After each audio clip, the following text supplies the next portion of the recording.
السلام عليكم ورحمة الله تعالى وبركاته صاحب السوداء مربوطة في هذه الجبتان channel كذا ونسوى عبد النو قاعد وعبد النو في السوداء صاحب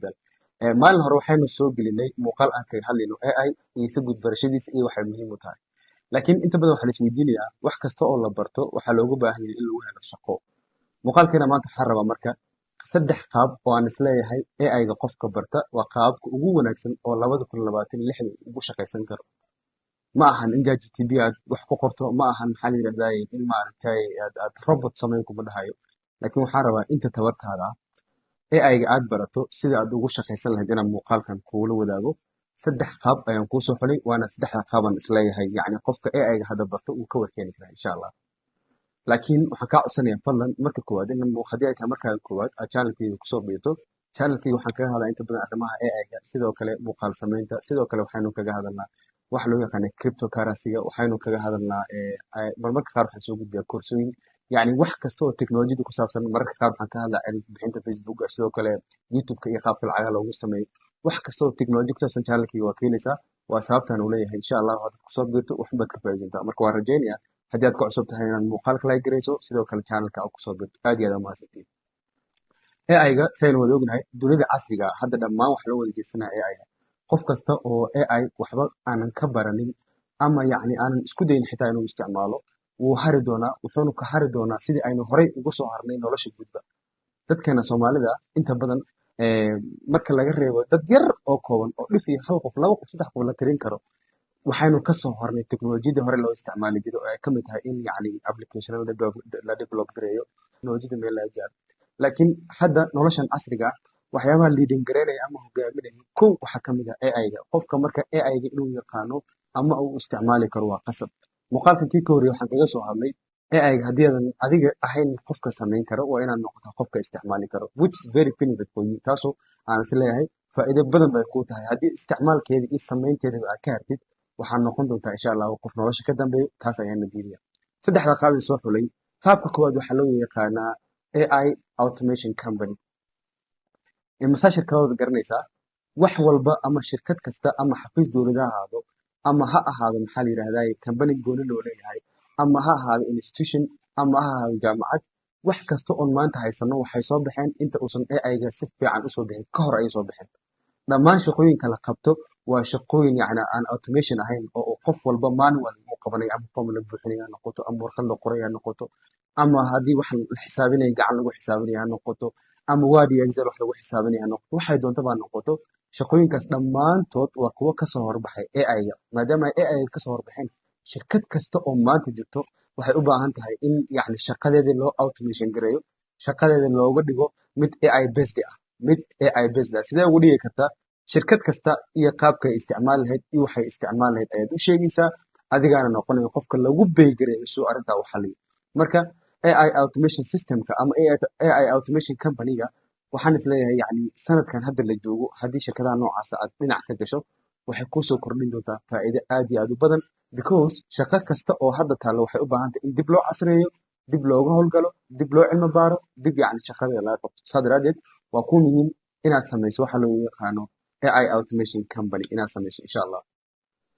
midda labaad ee ah qaabka ugu habboon ee aad AI-ga ugu faa'iidaysan karto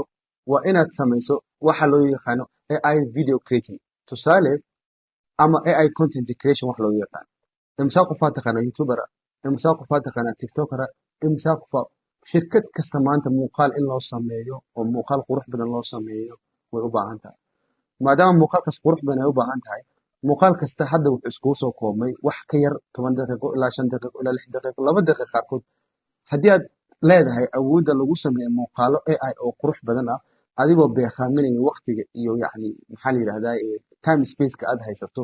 oo wixii lagu dirayna shaqo yaroo kooban oo qualitygeeda sare aad qaban karto adigoo isticmaalaya AI waxaa noqon doontaa qofka shaqadan lagu beegareeyo maxaa yeelay adduunyada hadda dhan walba waa content creation wax kasta oo la sameynaya waxaa loo baahan yahay in muuqaal la sameeyo si bulshada customerka loo soo jiito marka adiga waxaad u dhexaynaysaa shirkadii iyo customerkii adigaana noqonaya qofka sameynaya muuqaalka quruxda badan ee ayaga lagu sameeyey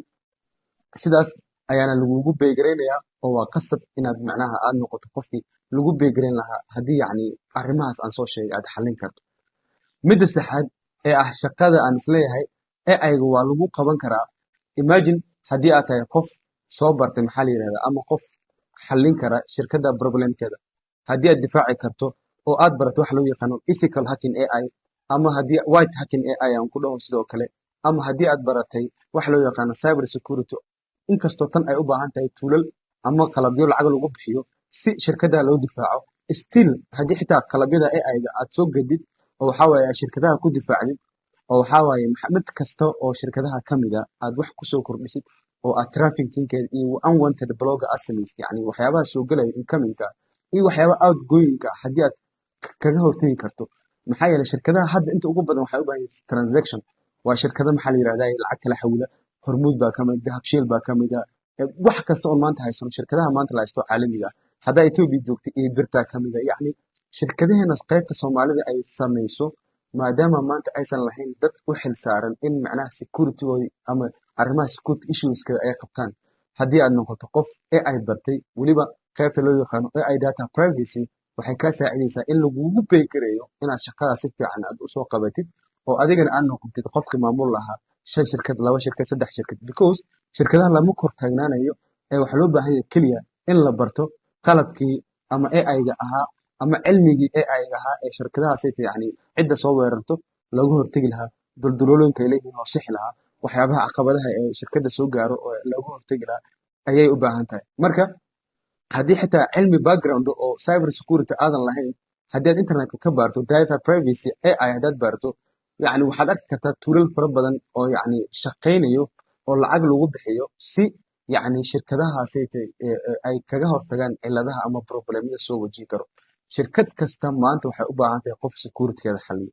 marka haddii adiga oo isticmaalaya AI-ga aad arrimaha shirkadaha u xaliso adigaa noqon doona qofka lagu beygarayn lahaa ama qofka lacag lagu siin lahaa inuu arrimahaas yacni oo uu ka hortago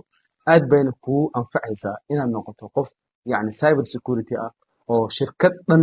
ammaankeeda lagu aaminay waana the